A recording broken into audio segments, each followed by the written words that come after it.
Welcome everyone. This is a friendly space for everyday programmers to talk career lessons, event highlights, and the occasional guest insight. Support for today's episode comes from Postco.my, an invoice generator designed for Malaysian freelancers and micro enterprises. Developed by Phoenix, Postco.my offers unlimited product listing and invoice generation for free. It's the easiest way to manage your invoices. Just create an invoice, share the link with your client, and access it wherever, whenever you need. Since businesses with annual revenue under 1 million ringgit are currently exempt from LHDNE invoicing, Postco.my is the free and streamlined solution for small businesses. Visit Postco.my to start for free. Joining me today is Erio Lua Asiru, the co-founder of CircleFunds and backend engineer of Insomnia. For what I can gather, she has been working as backend software engineer since 2021. So Eri, when did you first start writing code, and at what point did you realize you wanted to turn that skill into a career as a software engineer? Alright, thank you very much, Navi. I started writing code in 2016. I have a background in computer science. I studied computer engineering. It's more on the engineering side. We have other classmates, we have other people like around that also do software engineering, and I developed interest in it from one of my courses, which was the course we did in our first level, 100 level, and I developed interest in Python at the time, and since then it's been loving coding and wanting to always code. I have a question. During your career since 2016 and 2021, what happens in between? Are you working with a freelance project or do you have own project? Yeah, between 2016 and I would say 2019, it was more of a development phase, learning while also being in school at the same time. Also picking up personal projects, a lot of projects that died like in the local host, but doing a lot of things like that. And then in 2019, I got my first internship opportunity, graduated from being an intern to be a junior software engineer before being a mid-level engineer. It's time for us to go into Geek Section. The first question will be, what is your operating system of choice? Is it Windows, Mac OS, or Linux? I would arrange it in the order of likeliness of me picking up any of the operating systems. So it'd be Mac OS first, and I think it's a little biased towards like the interface and the experience for me. If I don't have access to Mac OS, because I mean a lot of things within Mac OS is kind of still similar to the Linux, I would go for Linux because of there's so much support for it, and the community for Linux OS within like the developer communities. It's just easier to work with as a developer. I would pick Windows OS last. Now, when you are working with your work, what operating system are you using? When you have a work laptop, a personal laptop, is it Mac OS? Yeah, both work laptop and personal laptop is both Mac OS. Let's go to the next question. What are your go-to tech stack? This will also depend on what exactly I'm building. But personally, my personal tech stack would be Python. Started programming with Python and then went into PHP, and then I went into like JavaScript, TypeScript. So if I'm picking up a project right now, a personal project, I'm not expecting a lot of people to work on it. Just something I'm testing out, like testing something out. I'll go for Python first because it's easy, and also there's a lot of support in the community, support communities for Python. So if I'm encounter the problem, I definitely would find someone who has encountered this problem already, and it's easy to like get it fixed. But for commercial purpose, and I'm picking up like a framework, if I'm testing out something, I'll also go for something like Flask or Fast APIs because these are easy to plug into maybe an existing system, an existing API that I just want to plug in and make something really tiny. But if I'm going for something large and I'm expecting like a couple of people to use, I'll probably go for Django. That's like the choice. And speaking of databases, my go-to would be SQLs. If I'm dealing with something around like large files and I'm not expecting the structured data from what I'm dealing with, maybe I'm just storing some dumps of JSONs, maybe I can go for MongoDB. When you talk about Python, have you worked with UV before? No, I haven't. I have worked with UV before, but it's not something I'm very familiar with. When you work with PHP, what framework do you use as a backend engineer? Yeah, I've worked with Yi and Falcon before. Those are not very common frameworks actually. Yeah, the common and very popular one would be like Laravel, which I've as well worked with. But if I'm picking like something I want to do both the front end and back end, like writing the same code base, I would go for Yi because that's better for that. Although there isn't a lot of support or community support for Yi, not a lot of people make use of it, but I find it's like like really interesting. It is something I'm working with a couple of engineers for. Maybe I'll go for Laravel because you probably find more engineers that work with Laravel compared to you. But if it's also strictly backend stuff that I'm trying to work on, I would go for Falcon. You did mention about JavaScript and TypeScript. What is your choice? I work with Node.js and Next.js. I wouldn't want to work with something that is just pure JS because of I enjoy the strictness that comes with TypeScript, making sure everything is well typed, so strictly typed. So that's one of the reasons why I'd go for Next.js too. Usually when backend engineer, when they want to explore the tech stacks and everything, they will choose something like Go and Rust. Have you explored that? I had to pick up Go at some point, but I've never worked with Rust. I have a friend in particular who has been trying to get me to want to write Rust, always talking about how efficient it is and talking about sometimes we are working on something and it's like, oh, you probably would prefer to use Rust in this case. Maybe it's part of my goals for 2026. I might just pick it up because you rang it in my ears a lot of times, but there isn't a lot of, I usually like prefer languages that there is a lot of support for in case you run into issues and in case you want to hand over the project to somebody else. It's going to be a lot more difficult looking for someone to join you in like a Rust project compared to a language that is more popular within the dev community. The last question for this, you mentioned about SQL, right? What flavor do you use? Is it PostgreSQL, MySQL, MariaDB, or Microsoft SQL? At a point, I've had to work with every one of them, but if I'm picking up one personally for myself right now would be PSQL. Then the next would be MySQL. SQLite, definitely not. All right. The next question in Geek Section is, what is your code editor of choice? Is it IntelliJ, Visual Studio Code, NeoVim, Emacs, or something else? Yeah, I use IntelliJ. For Python, I use PyCharm. For web or other related languages, I use WebStorm. And the reason is because I enjoy the interface that IntelliJ has provided for interactions with Git, for example. I usually don't have to go type in everything I want to do that is Git related from my terminal. I just work with like the interface. They make things easier and you can rarely go wrong or mess things up because of it. So the disadvantage is that it consumes a lot of your RAM space. That's like the disadvantage. By the time you are working across multiple code bases and you have like WebStorm open, you have Page System open, and then you have PyCharm open, you've exhausted a large part of your RAM at the end of the day. But I'd always still go for PyCharm. So how about when you work with JavaScript and TypeScript? Is it still PyCharm or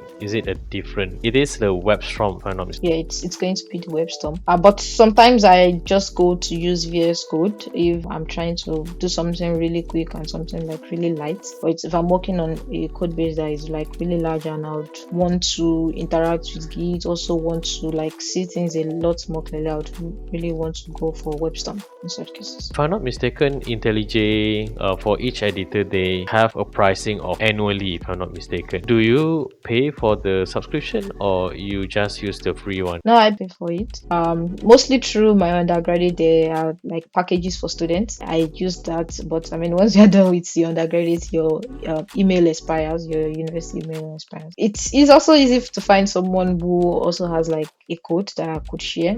I shared mine too, and if I'm not feeling like subscribing, you can always find someone who is like within your community, like a friend, and you just mention your code expired and they can share that with you. Basically, you are using PHP Storm, WebStorm, and also PyCharm for this stack that you mentioned, right? Yeah. Without the email university, I think it would be very expensive, and just because we have the university email, probably you will get the discount. Yeah, no, with the university email is even absolutely free. Like you don't have to pay it. It comes with the student package. My last question in Geek Section is, what do you do outside work? What are your hobby? Are you doing programming as well, or do you have a different kind of hobby? I definitely have to pick a different kind of hobby because you spend a significant amount of time working on code. That's not something I want to do for fun at the same time. Outside of work, I love sports, so sometimes I play some games. Also, I game sometimes, although I'm still trying to get the hang of that. I recently got into gaming. I play Mortal Kombat and I'm enjoying that. And then on weekends, I can go to the pool. Although I recently moved from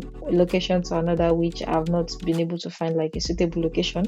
This will be a bit different from me. I'm a very hardcore programmer and programming is my hobby actually. I find it fun. I do it for work, and after work I also do another programming for side jobs and contributing to open source. Okay, let's go into backend related question. The first question will be, what kind of problem do you enjoy solving the most on backend? Yes, I have a lot of interest in core backend related activities, which is like I mean, at the end of the day, it's still all like CRUD activities, but doing something a little different than like the core CRUD activities, not just creating, reading, updating, and deletion. For example, there is optimization that needs to be done on a particular endpoint. You notice like there's some lags on it. Most times, it's something for fun. I check, maybe I come up like two approaches to solving a problem, right? I can like put a timer right in the beginning of the function and put it like at the end of the function to just try to compare both approaches I've taken and see which is going to be faster, which is the best for me to work with. These are things that interest me because at the end of the day, you're doing the same thing over and over again. These are things that I try to twist to like my work that makes it more fun for me to try to be better and making sure I write something as optimized as possible. Have you worked with OTel, Open Telemetry? No.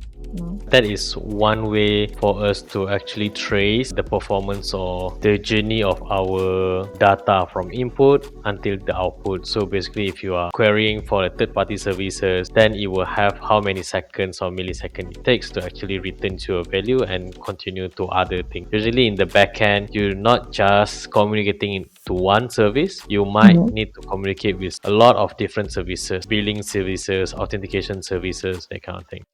My next question would be, as a backend engineer, right? How do you decide between performance, scalability, and simplicity? As a backend engineer, I'll be a little biased because I have more experience. I have another experience with also being a co-founder. And one thing you should always understand is sometimes the business and getting users comes first before every other thing you're trying to work on. So that creates like a bias for me personally. But at the end of the day, when you look at it, when you are going for simplicity, if the rule of thumb is if the approach is getting more and more complicated, you probably know that that's not the best approach to go about it. It never has to be that complicated. If that's what it takes and there's no other approach, I mean, you could go for it. But while doing that, at the same time, you need to look for an approach that is creates the best experiences for the users, because you might have come up with like a complicated approach, really nice approach. You are impressed yourself with what you built and the engineering team, really proud of what you worked on. But users think taking them through a couple of routes because you are trying to have something that is going to take less time to run on the back end, it might not be a very great experience for them. So your work needs to be as simple as possible. Make sure it creates the best experience for your users. The backend usually don't have to care about things like this, but at the end of the day, you come up like with the structure and how things should go, the flow of the system. So still there's a degree of work that is being done on the backend that still caters to how the users feel or the routes users take in development, in interacting with your system in general. I have a different opinion, even though I agree with your statement where the user should be the prioritized. I would say usually in software development, it is rare for backend engineer to get feedback from the user directly. Usually it will just go from the user, product manager, and then the product manager goes into the front-end developer, and then the front-end developer will tell what data they want from the back-end developer. Then the back-end developer will do its own thing. Between performance, scalability, and simplicity, I would say in these three, I would choose performance. But if I were to have another option, I would say maintainability. It is no-brainer if we just not maintain the logic we have. In case if something goes wrong, it is taking us days or weeks to actually solve that kind of problem. So I think it's not about how performant it can be, it's not about how it can scale or how simple it can be, but actually how maintainable it can be. Yes, because when we are doing backend developer stuff, usually we don't work alone. We pass the work between our peers, right? So that is also the thing that I think is important compared to these three. I mean, that's also why I mentioned that simplicity is also very important. If you've written something that only you can explain what is going on in the code, I mean, at the end of the day, it's not maintainable by another person who's joining the team. It becomes difficult to pass the code base down. So it's also very important that if what you've worked on is complex, you should probably think about a simpler approach, a more explainable approach. Last question related to the backend is, what advice would you give to someone who wants to grow as a backend engineer? The first thing is you need to be someone who is, I mean, if you've not picked up backend development before, I would say for the most part, people who are looking to pick up backend development and as people who have worked with front end before, they kind of have like a little bit of struggles coming into backend development, which is because some people are very visual learners. At the same time, they enjoy seeing the impact of what they've worked on almost immediately. So you must be someone who is comfortable like following the process first and like seeing it through and seeing that okay, there's no interface to this, but what I'm doing is equally as important as the part where users are interacting. Also, another thing is never trust what is going on the front end as much as possible, either from the mobile side or from the client side. You shouldn't always trust that there is going to be people who would always work in the path you have created. So you should always believe that users are also sometimes would want to go in the direction that you have not created, or even there could be some lapses from the front end side of things. So you should be very defensive in your development. That's one thing you should always pay attention to, be defensive and never trust that things will always go the happy part or things will always go the way you would expect. That's a great advice. Let's go into a different question before we can talk about your CircleFunds. One question that I would like to ask: in your experience, is the opportunity for Nigerian engineers still rising, or are we entering a more competitive, fewer jobs era? What must a Nigerian dev to do today to stay relevant? Compared to, I'll compare this to how tech was in 2021, 22 up to 2023. It was like a tech boom era, like all around the world, right? And also with the COVID season, many companies went remote briefly, which created a lot of opportunities for Nigerians to be able to get jobs outside the country. But since people resumed back to office, it's been a lot more competitive. Also, there's been a lot of rising software engineers now in Nigeria, a lot of junior devs, a lot of people are picking up technology, like everyone is on it. So it's a lot much more competitive right now than it was a couple of years ago. To stay relevant, one thing is always going to be important in any field you find yourself at, any level you are, is being the best version, whatever circle you are. Companies are still employing interns, companies are still employing junior devs. It doesn't mean you have to be a senior dev to really get a job, but make sure that you are as good as what they are expecting of an intern at that point in time. And with the rising of artificial intelligence and a lot of tools, cursor and stuff around, it's very difficult to find people who really know what they should know,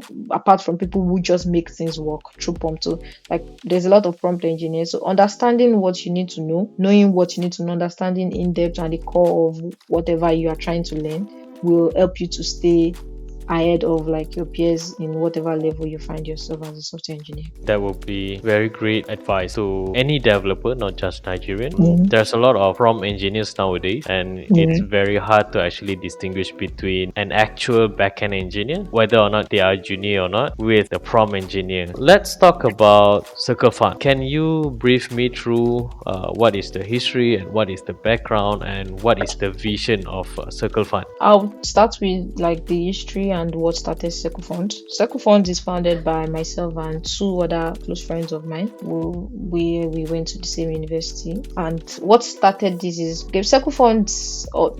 There's something popular in Nigeria and other countries in Africa called thrift. It's like a round robin system of payment where everyone comes together to contribute a certain amount of money at a specific period of time, and in that cycle of collection it goes to one person, and then another cycle goes to another person till everyone gets paid. So an example would be five people coming together to contribute $1,000 every month. For the first month, one person gets paid $5,000, and the second and up to the 5th till everyone has collected, and you can use that lump sum of money to get things done. So the history would be, we used to have something like that while we were like in our undergraduates, where you are trying to get, let's say you're trying to get a new device, you're trying to get a new laptop, you can just do that together and everyone can do something tangible with their money. Although at the end of the day, it's like the first person is like taking a loan, the last person is like saving money, but everyone in between still gets something out of it. So that's like the background. That's like what started or what so intrigued like our interest in building CircleFunds.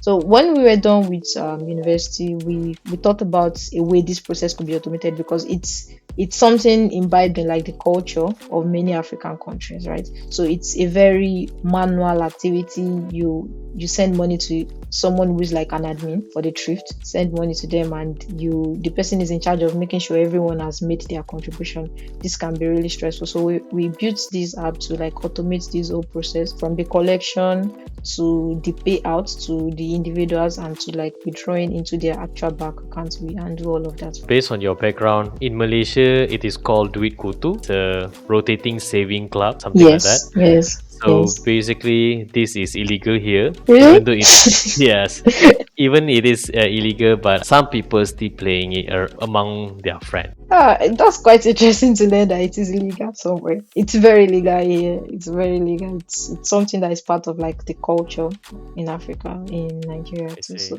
it's also part of the culture here. One of the reasons probably it becomes illegal is because when people get for the first month with the full money, then they do it's something that can become a serious problem really fast. It's like taking loans and not paying back. Like I mentioned, the first person is like a loan for the first person, for the last person it's like savings. So the last person has more to lose than the first person. So you already talked about the background. Can you talk about the history? When do you start CircleFund? What CircleFund is stage at the moment? Is it still going to go venture capital or requesting for funding? Yeah, we are at the point where we are trying to raise right now, requesting for fundings. But CircleFund started like mid of last year officially, right? We had waitlisting from like 2024. There's a lot to be done, a lot of building going on, and I mean still trying to build and work things out while still maintaining a day job for all of the co-founders too. We started that in 2024, started building low-key 2024. Up to early 2025, we had beta users. We still have beta users that whenever we like release major features, they test it out. But we had family and friends use it and test it out for the early part of 2025, and then we launched fully for people like outside, people who don't know to social media and stuff in mid of 2025, and is there one, but they are steadily growing since then. Can I know, because this probably have a legal implication in case of people not paying back, that kind of thing. Do you have a legal partner in this venture? Yes, we have companies that also our financial providers. You can't directly integrate with banks here. I don't know if that's the same way it works over there, but you can't have like a direct integration with the banks without some specific licenses. We have like partners that we partner with. These are like covered for us in that regard to partner right on their licenses for some of these things too. Also, a big part of this round robin system of payments or collection is also very, very imbibed in personal relationships and friendships. There's a certain part of it or degree of it that is kind of meant to be settled off the platform if you guys are having issues with payment. So that kind of take a part of that off. So starting out, we didn't connect people with each other like, oh, you meet someone directly on the app. But towards the end of last year, we released a new feature which is like a community trip. Now it's possible you don't have people within your friend group that's interested in the same amounts you are trying to look for, maybe because of like their financial capacity or even because of your own financial capacity being lower or higher, depending. You have cases where you can make submission of like your bank statements, and we have like models that runs through it. Also, your spending habits, some things can increase your score or reduce your score, and based on that, also salary earners tend to have like higher scores. We can link you up with people who have like the same level of financial capacities, but I mean this is well controlled. It's not something that is very open for everyone to like large amounts. It's very controlled. Can I know what is the tipping point or probably a breaking point in CircleFunds at the moment? Do you have any very bad struggle when you're trying to start this company? Or is there anything that you can share or interesting stories from the user itself? Yes, I would say it was starting out. I mean, it's easier to convince like your friends and families to test something out, to use it, right? But trying to convince people who don't know you by any relationship, right? Just trying to convince them to use the app was something we found challenging initially. People can be for the most part, the people target audience for a product like this would be people who actually need money, right? Also, this is something that is more practiced within like rural communities too. So finding people who are convinced enough to want to use an app that probably charges them a certain amount of money to use is something that can be hard to like convince people to make use of. Some of them are they just trust the fact that you are sending money to their friend, and doing all of that within their friends is safer than putting the money with. But this is something that we are slowly becoming like, so you use it one time and you realize that it comes with a lot of ease. You don't have to be looking into asking the admin who is yet to pay, who is to pay. Also, there are like notifications within the app that the admin can use to notify individuals or who is yet to pay, who hasn't paid. There's so much transparency with the app, and which they are getting to see like value. But before they get to see that value, there's like some convincing and some work to be done to convince them that this is going to be better than the traditional approach. May I know if this CircleFunds you develop yourself or do you do contracting? We developed this ourselves. We started with, like I mentioned, the co-founders have engineering background, so we started developing ourselves, and slowly the team is growing to about 12 of us in the team right now. So we have our engineering team. It's not contracted. That is toward the end of our podcast. Ari, I would like to know a bit about the plugins that you would like to have, your social media call to action or way to communicate with you in case there is someone interested to actually join your project or there is something that they want to talk to you about. Probably you can also mention what are your ongoing projects and upcoming events, like probably you publishing a book, hosting an event, or probably releasing a product. Yep. There isn't like a specific product that we are releasing right now, but like I mentioned earlier, we are looking to migrate into like some other countries where we have a lot of Africans. That's something that should be looked at. So it's not in projection, it's actually in development. So that's something to look out for. You can find CircleFunds on LinkedIn very easily. We're also available like on Twitter, just a search of CircleFunds. That's Circle, like the shape circle. Our official website is circlefunds.io. You can find us there. If you are looking to connect with me or any of the co-founders too, you can like find us right under like the workers on CircleFunds. My LinkedIn profile is Ashiru Eriolua. I think I will be sharing the link in. Is there anything that you would like to add before we end this podcast? Yeah, maybe just a tip or a little advice for like people who are looking to get into software engineering, because it's getting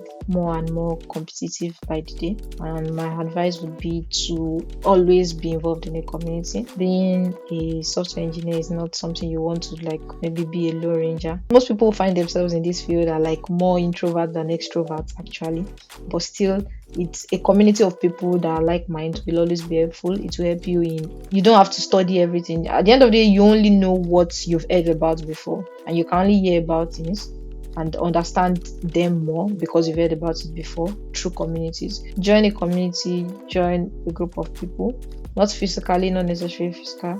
There are many organizations around that we have that you can be a part of. We have like the Google devs community, developer community. We have MLH, that's a Major League Hack too. So a couple of communities around there you could be a part of, and will be eye openers to new tools and other things you want to starting out as a developer. Thank you very much, and that's all for today's episode.